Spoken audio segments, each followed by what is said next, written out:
Shabbat shalom, everybody. Rabbi Stephen Epstein with you. Rabbi Shmuel ben Yehoshua, Rav Shmuel ben Yehoshua. Rob, I'm a legend in my own mind.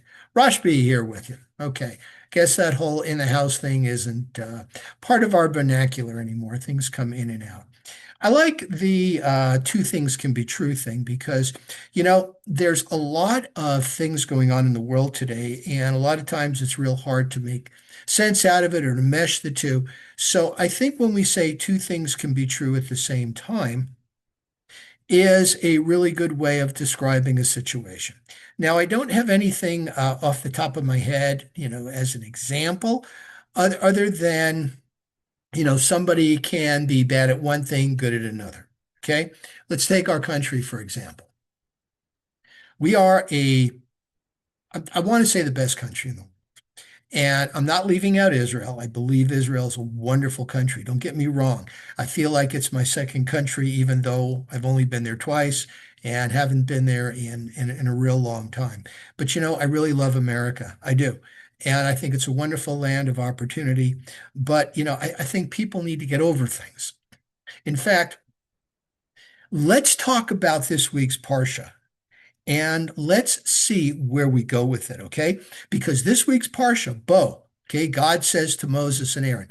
And as we remember, our Parshas are named for a key word in the first or sometimes to the second verse, depending if the verse is, and God said to Moses, saying, Vayomer Adonai al Moshe lemor, if that was the case, most of the Parshas would be named Vaidaber, right? Because you'd be surprised how many paragraphs that starts. And I also want to say that we have been doing an adult Hebrew 2 class, and this is for people that are already familiar with the Hebrew letters, and we're taking it to the next level. We're reviewing the upcoming Torah portion, and I've got two reasons for this. Two things can be true. Number one, this gives people a way to hone in and really focus on being familiar with Hebrew, practicing. But it's also a way for people to become Gabaim, officers. That's the translation of the word. The two people that stand on either side of the podium when the Baal Kriya, which in most cases is myself, who is the person who reads directly from the Torah. No vowels, no cannellation marks, just letters. And Hebrew is it's a tricky language.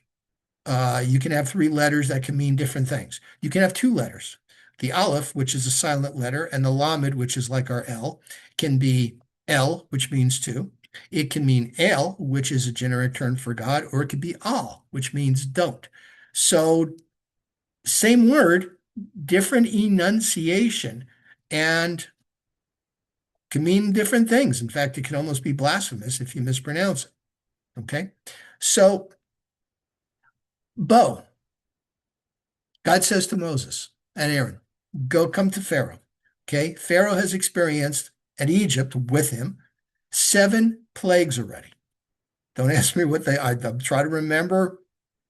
We had the Nile turning bloody. We had frogs. We had cattle disease. We had hail. We had vermin. We had all sorts of things. Now we get the last 3. Okay. We have locusts, which eat everything that the hail didn't destroy. And then we have darkness. The Egyptians worshipped locusts, shows their devastation to the country, right? And darkness. The Egyptians worshipped, I think it was Ra, the sun god. So God is showing, see, these are false gods. And even if you do believe them, the real true God is more powerful. And I stand with Israel because you people are not doing the right thing. Final plague, killing of the firstborn. Now, as we know, in our synagogue in Judaism, traditional Judaism, you require 10 adults, Jewish adults, people who have been bar bat mitzvah, or sometimes it's just adults. Traditional circles, you have to have been a male and you have to have been bar mitzvah to be counted in a minyan. Minyan is 10, and that gives us the ability to recite sanctifications, the Kaddishes, Yekadav, Yekadash, right? To repeat the Amidah the tefillah, that's the bedrock of our prayer services, and also to actually have a Torah service and open the ark. Very important. So one of the reasons for the 10, aside from the fact that Abraham beseeched God to spare Sodom and Gomorrah, said, well, finally 50, then 45, then 40. Finally, okay, if there's 10 righteous people among all 5 cities, will you spare? God said, yes. There you go, minion. We also have 10 plagues here. 10. Took 10 plagues for Pharaoh to figure out, you know what? Okay, I'm going to let you go. And then, of course, we saw what happened with that. We saw that that didn't really work out because he relented, or we will see going through our Torah portion. And after that, Pharaoh is absolutely devastated. Egypt is devastated, and Israel leaves. Even the Egyptian people said, yeah, go. Each Israelite will ask of his fellow Egyptian for some type of compensation for all the work they've done, with years of no pay, retribution, remunerations, and they're happy to give it to him, and they leave, and that's it. Okay, what was it that got in Pharaoh's way? He was real stubborn, very stubborn. He just didn't want to relent. He fancied himself a god, and he hardened his heart. First 5 plagues, Pharaoh hardens his heart. Final 5 plagues, God hardens his heart. It bears repeating that God will help you on the path you pursue. If you pursue goodness, then God will help you on the way. If you pursue evil, the path is open for you. Be your own undoing. And it is the way it is. Pharaoh would not relent. Why? Good. Now, we've talked about my background in human behavior, and I tend to see the world that way. I tend to see the world the way people do things. Our country. Okay, look at all the chaos that's going on. All right. What's the point of it? What's the sense? We don't have any leaders that are above the fray. Okay. Solomon, King Solomon in Proverbs says, who is mighty? One who controls their passions. Does anybody see anybody controlling their passions? No, they're being let loose. And leaders are capitalizing on them. They're using them to cement their position. Instead of being the voice of reason and say, hey, everybody, let's calm down.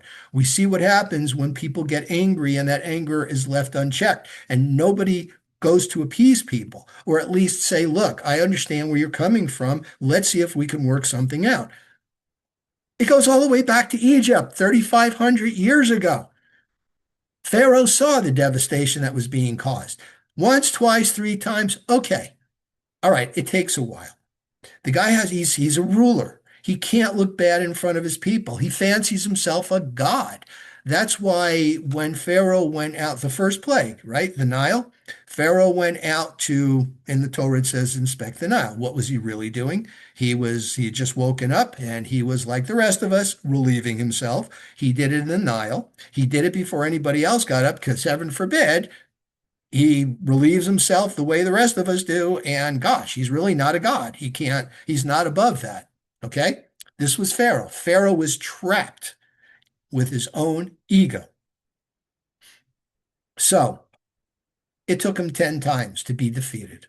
It took him 10 times, 10 plagues for Pharaoh to finally relent and say, okay, leave, and bless me too. Bless me too? Yeah, I'm a firstborn. Say a prayer to your God that I'm not killed along with all the other firstborns. And they did. Pharaoh was left alive as an example to say, see what happens when you don't get it, when you're stubborn, when you demean people, when you enslave people, when you look down on people. Torah is supposed to be a lesson to all of us. It's God's teaching. God's teaching. A lot of times Torah is translated as law. It's not really. It's really more of teaching. And I think if we see the word that way, because remember, ancient Hebrew is a very conceptual language. All right. It's not very exact and specific. the way our modern languages are because they dealt more with concepts. And the concept is you got a law, you got a teaching, it's a teaching. It's saying, love your neighbor as yourself. Treat people with respect.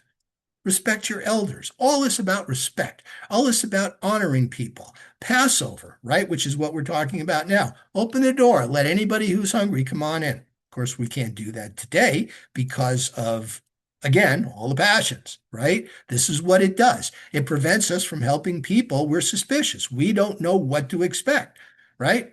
This is what happens when you live in a society that doesn't respect people. You get all these plagues. And it's ridiculous. It is. And Pharaoh learned the hard way. So, folks, we got a new year, a new secular year. Let's calm the passions. Let's be reasonable. Let's look at the way things are going.